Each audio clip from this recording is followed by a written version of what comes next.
صوبائی جمعیت اہل حدیث مشرقی یوپی کو دعوت دیتا ہوں کہ تشریف لائیں اور اپنے قیمتی خطاب سے ہمیں نوازیں۔ جناب مولانا محمد جرجیس سراجی صاحب حفظہ اللہ، آپ کا وقت ہے 5 منٹ نہیں 2 گھنٹے۔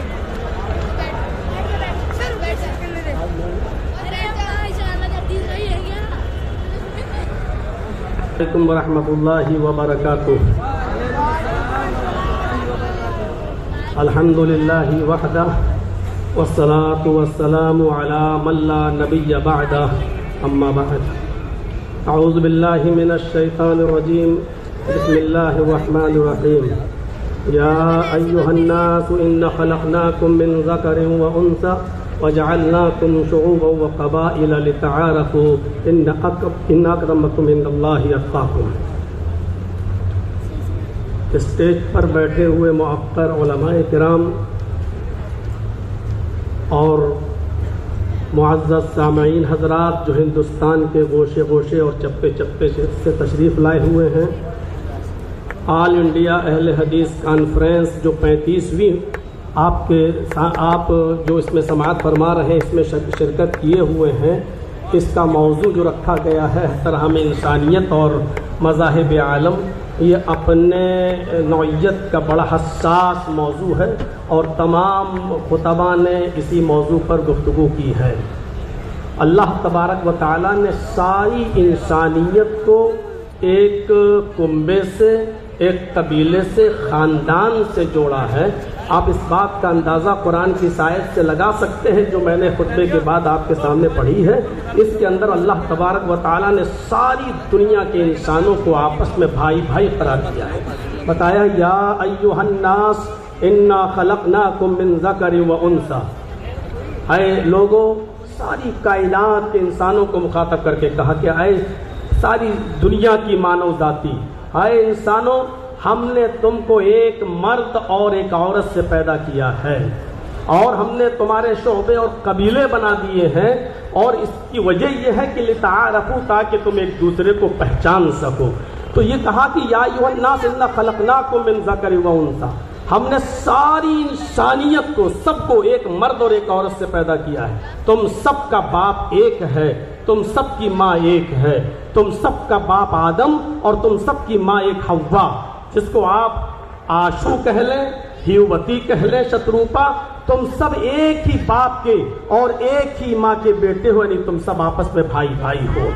قرآن کریم کی ایک آیت ہم اور آپ کے سامنے پڑھ رہے ہیں، اس سے آپ اندازہ لگا سکتے ہیں کہ اللہ تبارک و تعالیٰ نے فرمایا کہ تم کسی بھی مذہب کے یا کسی بھی مکتبہ فکر سے تمہارا تعلق ہو، لیکن عدل و انصاف کا جب معاملہ آئے، نیائے کا، ججمنٹ کا جب معاملہ آئے، تو اس میں تم کسی کو یہ نہیں دیکھو گے یہ کون ہے، کس دھرم سے ہے، کیا ہے۔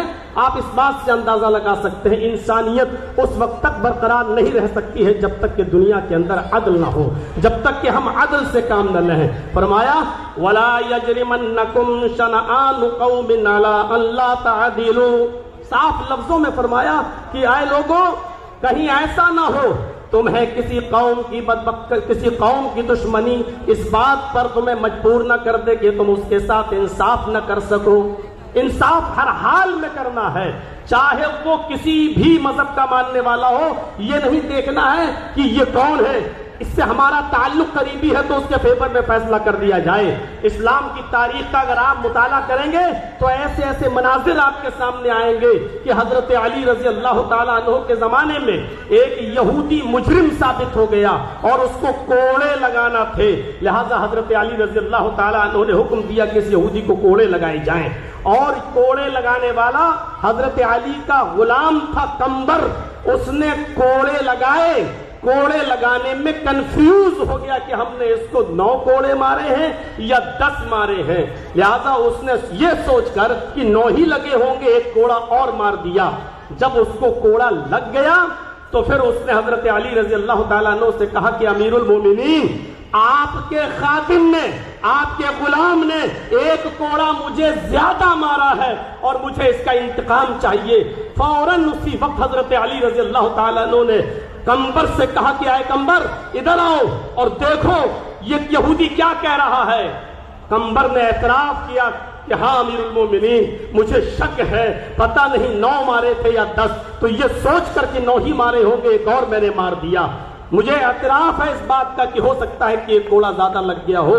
حضرت علی نے فرمایا اب تم کھڑے ہو جاؤ، اور اس یہودی سے کہا کہ کوڑا لو اپنے ہاتھ میں، اور اس یہودی سے کہا کہ تم اپنا انتقام لے لو، بدلہ لے لو، اور ایک کوڑا اس یہودی نے مارا حضرت علی کے غلام۔ میں کہنا یہ چاہتا ہوں انسانیت اسی وقت محفوظ رہ سکتی ہے، اس کا تحفظ اسی وقت ہو سکتا ہے جب آپ عدل سے کام لیں گے، اور جہاں عدل و انصاف ختم ہوا وہاں انسانیت بھی مجروح ہوگی، انسانیت کا بھی خون ہوگا۔ اس لیے ہر حال میں اگر آپ یہ چاہتے ہیں کہ انسانیت مجروح نہ ہو، انسانیت محفوظ رہے، تو آپ کو عدل و انصاف قائم کرنا ہوگا، اور جتنا زیادہ عدل ہوگا دنیا میں اتنا ہی زیادہ امن ہوگا۔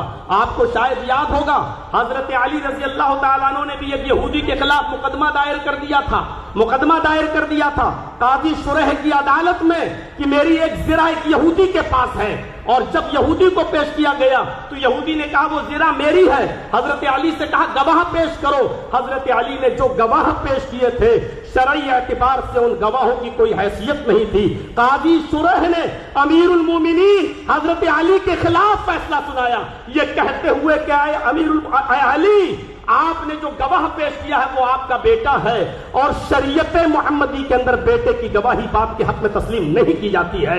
اے علی، آپ نے دوسرا گواہ اپنا غلام پیش کیا ہے، غلام کی گواہی بھی مالک کے حق میں، آقا کے حق میں قبول نہیں کی جاتی ہے، لہذا یہ زرہ کا مالک یہودی ہے۔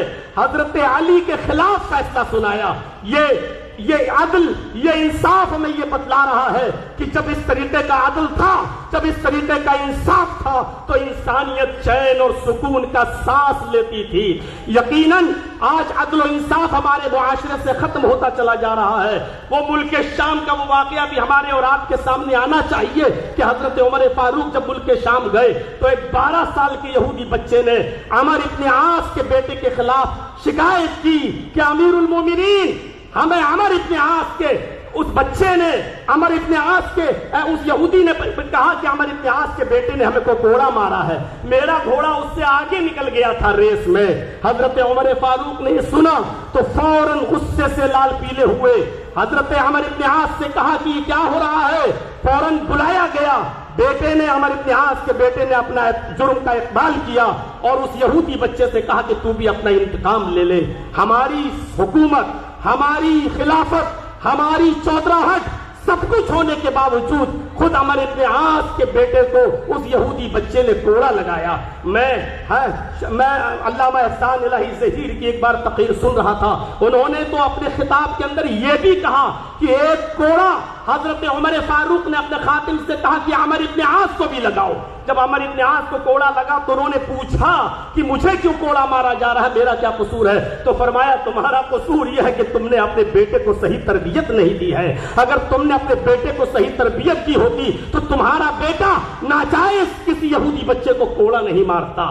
یہ تحفظ انسانیت کا میرے بھائیوں وہ دور تھا جب عدل تھا، جب انصاف تھا، تو اس طریقے سے ہمارے معاشرے اور سماج اور سوسائٹی کے اندر انسانیت کا تحفظ تھا۔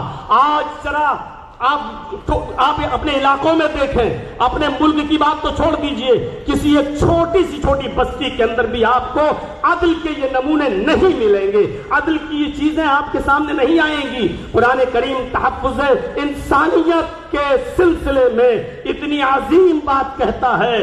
میں جانتا ہوں جن لوگوں نے دیگر ادیان کا مطالعہ کیا ہوگا ان کو اچھی طریقے سے معلوم ہوگا کہ اس طریقے کی کوئی بات دوسرے مذہب میں اس کا عشر عشیر بھی نہیں ملے گا، 10واں حصہ بھی نہیں ملے گا۔ من قتل نفسا بغیر نفس او فساد فکأنما قتل الناس جميعا، جس نے کسی ایک انسان کو قتل کر دیا، نفس واحد کا قتل کیا، ہندو مسلم کی قید نہیں، کسی ایک انسان کو اگر قتل کر دیا تو قرآن کہتا ہے، یہ ہمارے اسلام کے اصول اور ضابطوں میں شامل ہے، صاف طور پر اللہ تبارک و تعالیٰ نے فرمایا کہ اس قاتل کو یہ جان لینا چاہیے کہ وہ صرف نفس واحد کا قاتل نہیں ہے، وہ ایک انسان کا قاتل نہیں ہے۔ فَكَأَنَّمَا قَتَلَ النَّاسَ جَمِيعًا، وہ ساری انسانیت کا قاتل ہے۔ ذرا تصور کریں، اس سے اگر مسئلے نکالے تو بہت کچھ نکالے جا سکتے ہیں۔ ایک انسان کا قتل پوری دنیا کی انسانیت کا قتل، یعنی اگر آپ نے کسی ایک انسان کو اس کی ماں کی گالی دے دی تو آپ اس اکیلے کو گالی نہیں دے رہے ہیں، پوری ساری کائنات کی انسانیت کی ماں کو آپ گالی دے رہے ہیں۔ اگر آپ نے کسی ایک انسان کو ستایا تو ساری کائنات کے انسانوں کو آپ ستا رہے ہیں۔ یہ ہے اسلام کا تحفظ انسانیت کا نظام۔ انسانیت کو اتنا زیادہ عروج دیا ہے اور اتنا زیادہ اہمیت کی ہے کہ ہر انسان کو سوچنا چاہیے، جب ماحول خراب ہوتے ہیں تو جنگیں بھی ہوتی ہیں۔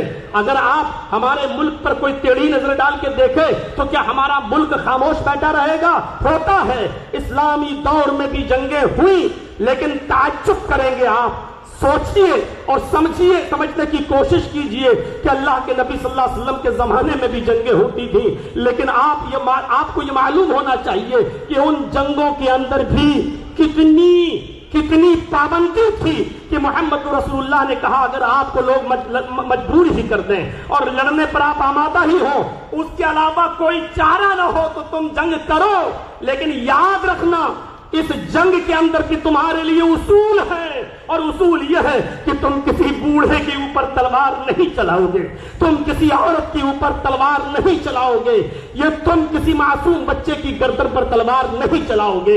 یہ اصول اور یہ ضابطے بتائے ہیں۔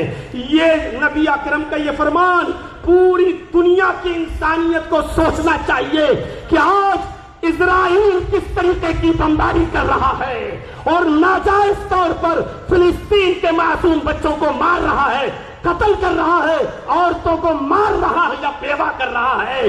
ساری دنیا کی انسانیت خاموش بیٹھی ہوئی ہے۔ وہ بچوں ہی کو ظلم و ستم کا نشانہ بنا رہا ہے، وہ وہاں کے لوگوں کو ناجائز طور پر مار رہا ہے۔ میں کہنا یہ چاہتا ہوں کون غلط کون صحیح ایک الگ مسئلہ ہے، لیکن یہاں انسانیت مجروح ہو رہی ہے۔ محمد رسول اللہ صلی اللہ علیہ وسلم نے اس دور میں بھی یہی کہا تھا کہ کوئی بھی شخص جو ہے کسی بوڑھے کی گردن پہ تلوار نہ چلائے، کوئی بھی شخص کسی معصوم کی گردن پہ تلوار نہ چلائے، کوئی بھی شخص کسی عورت کو نہ مارے، کسی بوڑھے کو نہ مارے۔ یہ اصول اور یہ ضابطے متعین کیے تھے اسلام میں۔ میرے بھائیوں، نبی اکرم صلی اللہ علیہ وسلم کے زمانے میں بھی جنگیں ہوا کرتی تھیں، اور آپ غزوات و سرایا کی تعداد جوڑیں۔ علامہ ابن القیم الجوزی رحمۃ اللہ علیہ نے زاد المعاد میں لکھا ہے کہ نبی اکرم صلی اللہ علیہ وسلم کے زمانے میں آپ کے غزوات اور سرایا کی تعداد جوڑی جائے تو تقریباً 80 ہے۔ 54 تو وہ غزوات ہیں جس میں نبی اکرم شامل ہوئے، اور 26 وہ جس میں آپ شریک نہیں ہو سکے۔